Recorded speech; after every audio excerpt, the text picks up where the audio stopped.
Is soy a superfood or a hormone and gut wrecker? Well, annoyingly, it can be both. Today, I'm putting soy under the microscope and ranking the best to worst soy products based on gut health, hormones, and real science. No hype, just facts, and a few surprising twists you didn't see coming. Because even if you've never been a soy person, whole soy foods have actually been shown to lower LDL cholesterol, reduce certain cancer risks, improve weight management, and even support hormone balance. So I'll cover everything from soy milk to tofu to tamari, edamame, and yes, even vegetable oil, because often it is processed soy oil. And a little known fermented soy food that can calm menopause symptoms, build stronger bones, and actually rebalance your microbiome. Plus, I'll reveal the crucial nutrient you need in your diet to protect your thyroid and metabolism if soy is a regular on your plate. Plus, the #1 worst soy offender. It's a total gut grenade and it hides in so many everyday foods. How to decode the labels so that you're getting the good stuff.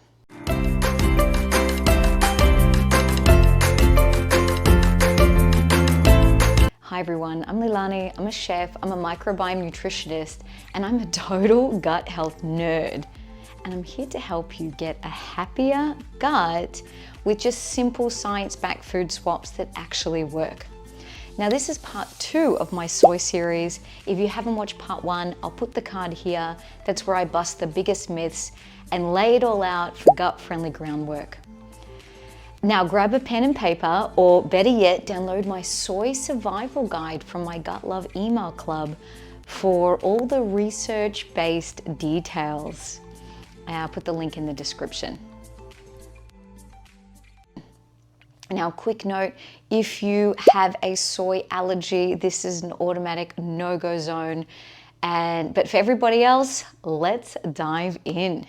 All right, let's start at the very bottom of the list. The soy product that you should treat like junk food.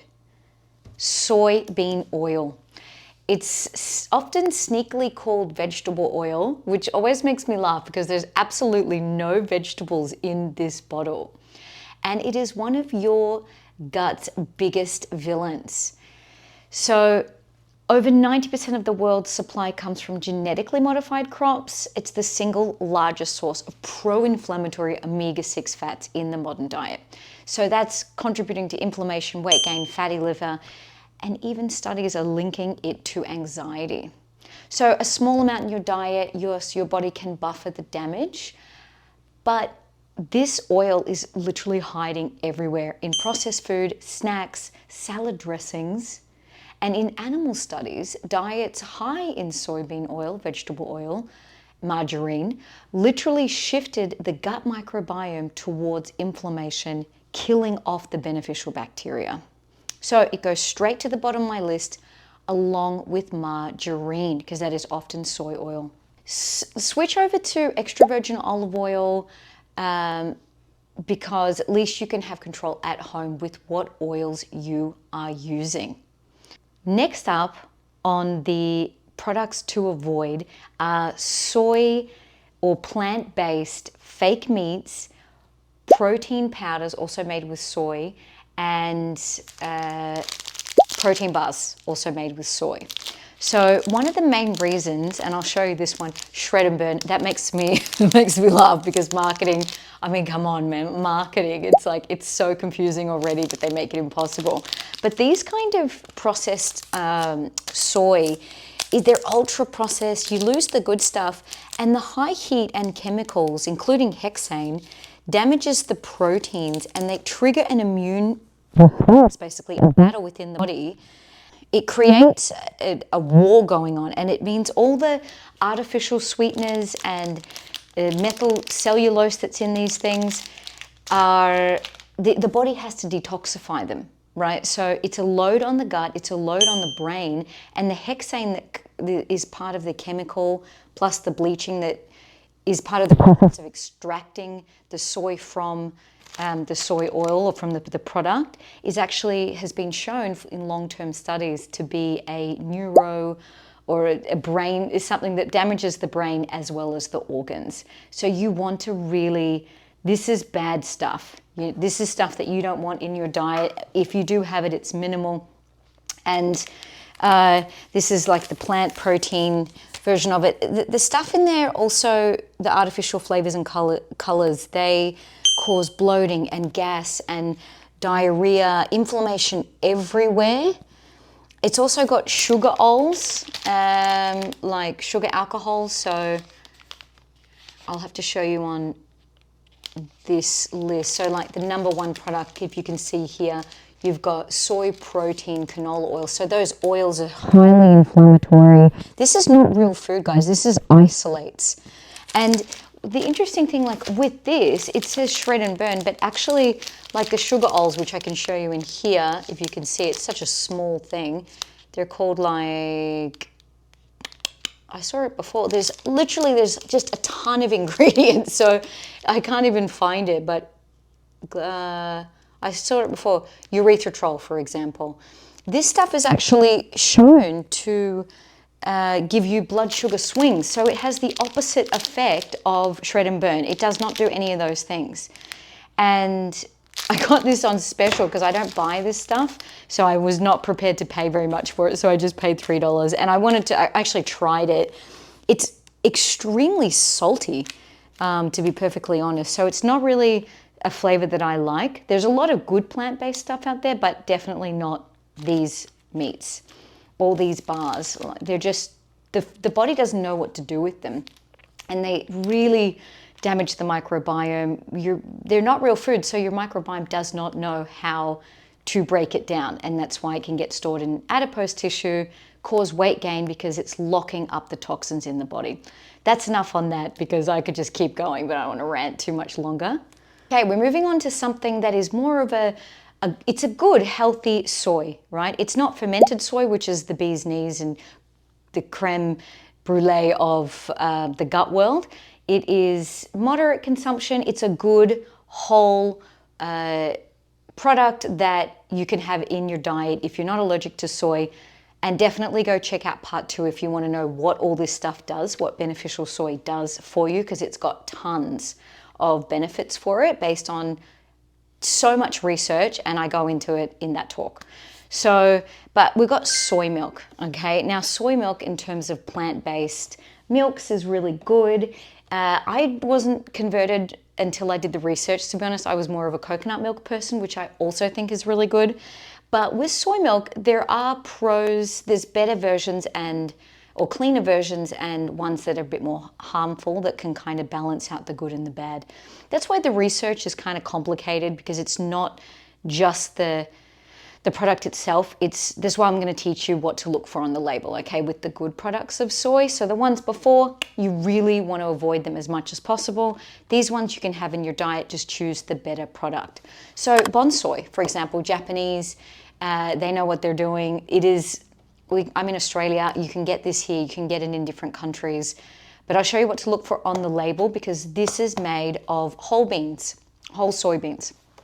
And Bonsoy is a good example, but soy milk in general is a prebiotic. It's got raffinose in it. It feeds the beneficial bacteria like bifido. They create short-chain fatty acids that help strengthen the gut wall. Now, studies have shown that replacing dairy with soy actually shows to reduce LDL cholesterol, which I think is cool, and it helps with weight management, which would explain why Japanese people are generally quite slender. And also because it helps with insulin resistance. Now, on the label, ideally you want to go, if you can find an organic one, that's really good. Here, I'll show you what it says. So this has just got filtered water, organic whole soybeans, and tapioca syrup, sea salt. And this is like these aren't too harmful anyway in terms of additives, but what you want to look for, generally speaking, on the label is no vegetable oils or oils, soaked in whole soybeans as number 1 ingredient, no soy protein isolate, because that's something that they do sneak onto the label a lot of the time, and You want a no GMO, so an organic one. The other important thing is you want to watch out for carrageenans, gums, artificial sweeteners, and when you're having soy in your diet, the other really, really important thing is that you have iodine. Okay, I talk about in many of my talks, it's not with me right now, I have an iodized sea salt. You can use kelp, salt, or seaweed. It is really, really important because iodine and soy compete for the same, basically, pathways. So if you're iodine deficient and you have a lot of soy, which is actually in our diet a lot of the time, it can cause thyroid problems. The Japanese have so much seaweed in their diet. They do have a lot of soy, but it balances out. So that is essential. You don't have to supplement if you don't want. In fact, you have to be very careful with supplementation. So iodized sea salt is kind of a nice, easy way to get it into your diet. So tell me, guys, what's your favorite milk? In terms of milks, it is also alternative milks. It is good to mix things up a little bit. But let me know in the comments what your favorite milk is. Do you like soy milk? Do you have a certain brand, clean brand that you recommend in your country? So let's move on to tamari and soy. You might not know about tamari. Tamari and soy sauce are very similar. And soy sauce used to be very traditionally fermented. Modern day commercial brands they use chemicals instead, which is not surprising. But it's fermented with wheat. So soy sauce is fermented with wheat, so it is not gluten-free. Now, tamari, which looks like this, tamari is made of 100% soybean, so it is gluten-free. It's naturally brewed and it's aged for a lot longer. So this is a much, much better option for you when you're cooking at home. And I just got the organic one. If you can go for organic beans in general, organic tin beans, organic wheat or nuts, and berries, they're very heavily spread. So try your best to find organic. We're going to move on to edamame. Now, I don't have an edamame here, but I talk about edamame pasta a lot. My favorite pasta, alternative pasta that's gluten-free, is made of edamame flour, which is baby soybeans. So it's a little bit easier for people. The baby versions of things have more nutrients. They're less locked away. So instead, I've just got this as a reminder. It's like a pulse or a bean pasta, but I'll put the card here. Go and check out my pasta talk on the top pastas for your gut, because it's got that one, and it's got a whole host of different bean pastas, but one of my favorites is edamame, so I'll put that there. The other thing is, you go to the Asian store, you get frozen edamame. It's basically a pod with seeds inside, and you steam it for minutes. It's so quick, and you just eat the pods out. You don't eat the skin. You can put a bit of sea salt on top. It's just naturally really nice. Or if you go to Asian restaurants, they often have edamame as a starter. It's really strong in protein. It's got a lot of micronutrients in it.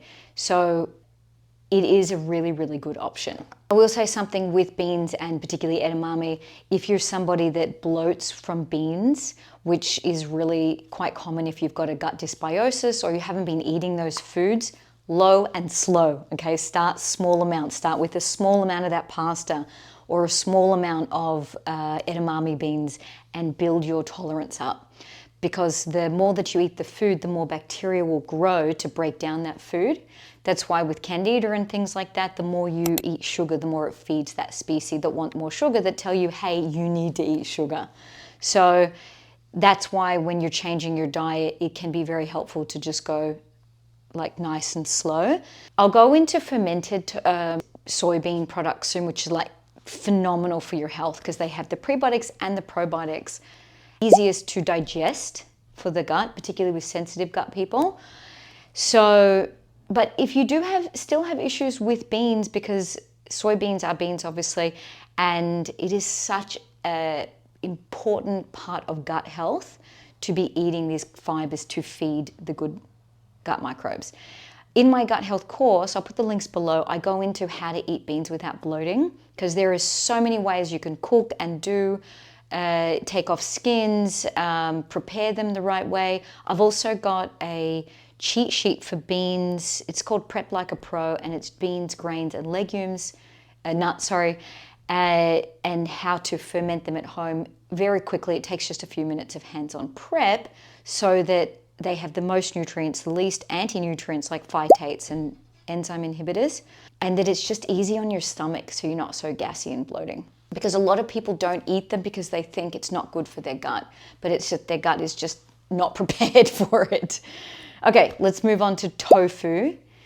Now, tofu, this is silken tofu because I'm making a mac and cheese, an alternative mac and cheese that's dairy and gluten-free. It is so good for your gut, good for your hormones, and I'm using silken tofu. That's why I've actually went down the rabbit hole of soy, because I wasn't a big soy eater before. I wasn't quite sure. I knew a little bit, but now after researching literally, if not hundreds, probably 40 different research articles on soy, I am now okay with eating soy on a moderate level. Silken tofu, and this is just tofu in general. It doesn't have to be silken kind, but the tofu is high protein. It's gentler on digestion actually, and it's lower FODMAPs, so that's good for friendly gut, for sensitive guts. It has isoflavones in it, so this helps with hormone and heart health. Basically, all it is whole beans that are soaked, blended, then boiled, and they're pressed. Okay, so believe it or not, that's minimally processed because it's just kind of like it's not fermented, but it's similar to that process. And silken tofu just has more of the water in it. So rather than firm tofu has less of the water. So it is a really good product. When you're looking on the label, again, you want to try to go for this is an organic kind or no GMO, organic, non-GMO, just minimal ingredients. You don't want things with a stack of ingredients. Generally, tofu is pretty clean. I got this from the health food store. I don't have to then go through all the packaging, but generally it's pretty good. It's a good product. Does anyone have any recipe ideas with tofu? I've did a scrambled eggs recently. My mother did it, and then I just thought it was the most delicious thing. That was with firm tofu and nutritional yeast, which I'm crazy about, and it had some spices and things like that, and turmeric. It was delicious, actually. I have been not wanting to make it for years, and I've made it, and now I make it probably every second week because I'm obsessed with it. So now we're going to move on to fermented soy products. Now these are the best for your gut. They are the gold medal, and I've got 3 examples here. I also have a talk on fermented foods that you should bring into your diet, because pairing fermented foods with proteins and other foods help the breakdown, take the load off the gut, which is why these are really good for your gut. I'll put that talk here in case you want to go check it out. Now, so this is tempeh. Have you guys do you eat tempeh? I like the marinated tempeh, to be honest. The unmarinated one needs a lot of help, but it is really good for you. And I'll show you inside. This is what it looks like. It's a plant protein, and it's been cooked and fermented with the rhizopus mold. So that might not sound really good, but it's actually really good for you. This one isn't marinated, as you can see, it's just a plain color. But if you start on the marinated kind, it is really good for your gut. It's a slight unusual flavor, so that's why like satay marinade or soy-based marinades are really nice. And all you have to do is like slice it up and just pan fry it, or if you've put it in, you know, poke bowls, or you could put it in curries. You could put it in, I put it in wraps a lot of the time. You can put it in stir fries. You could even put it in that scrambled, I could try it with the scrambled tofu. Instead of tofu, scrambled eggs, you know what I mean? So definitely try to get a bit of tempeh in your diet. This is not very expensive. This whole block was like $4.50, so it's half the price of meat, really. And it's really a very strong protein for you.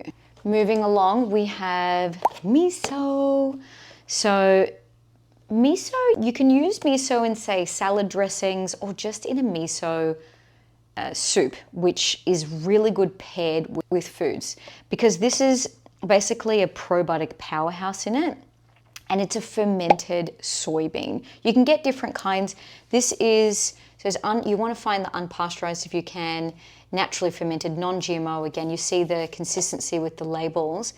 It's got organic whole soybeans, brown rice, sea salt, and a koji seed. It's made in Japan. You got to trust the Japanese.